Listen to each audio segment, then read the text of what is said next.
Hello, this is Nicole Deese, and today I'll be reading a short excerpt from my newest release, The Words We Lost. I'll be starting at the end of chapter 7.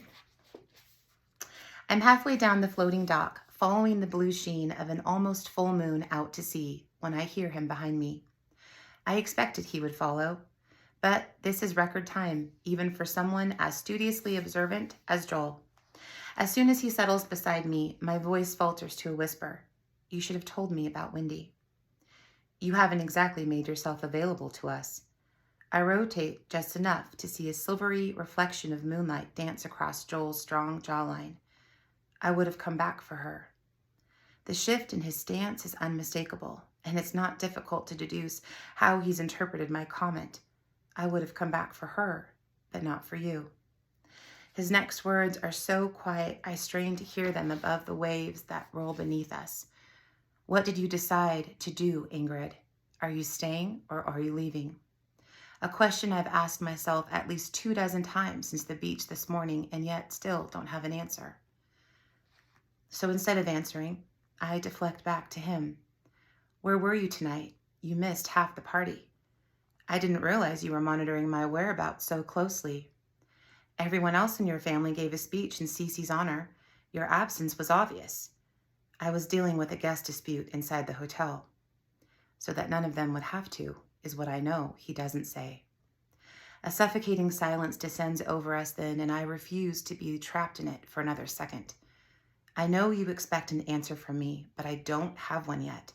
Why not? I don't understand what there is more to think about. Either you're willing to stay and honor Cece's last request, or you're not. It's not that simple, and you know it.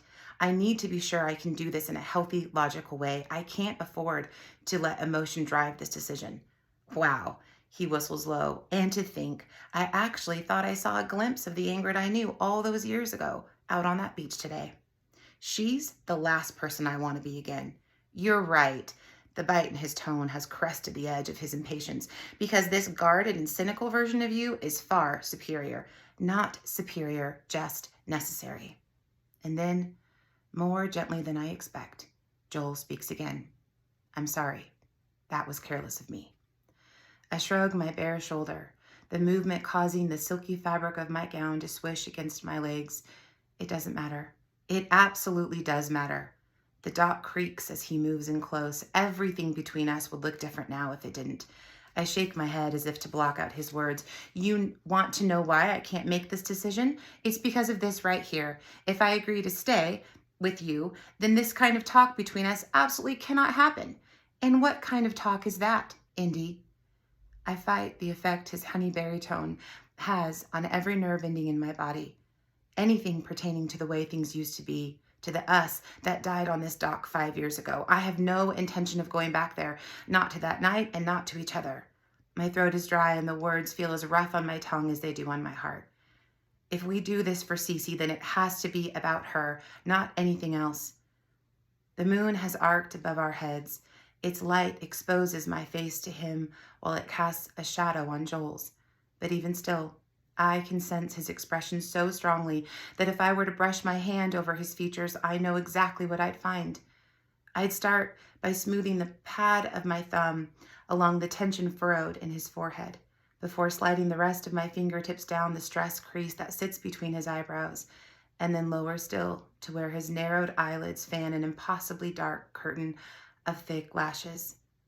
I'd glide my pointer finger down the masculine slope of his nose, careful not to skip the ridges of his brooding mouth, and there I'd rest, just beneath the swell of his bottom lip, in the faint crescent scar one can only detect under a night sky much like this one. I blink, breathe, and hear him swallow. I can do that, he says. My own reply is little more than a strained whisper. Okay. I'll be over after church tomorrow, he says.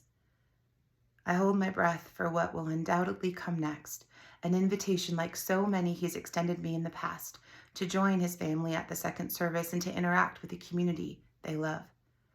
Only Joel doesn't offer me an invitation. He simply takes a step back and bids me good night. Thank you so much.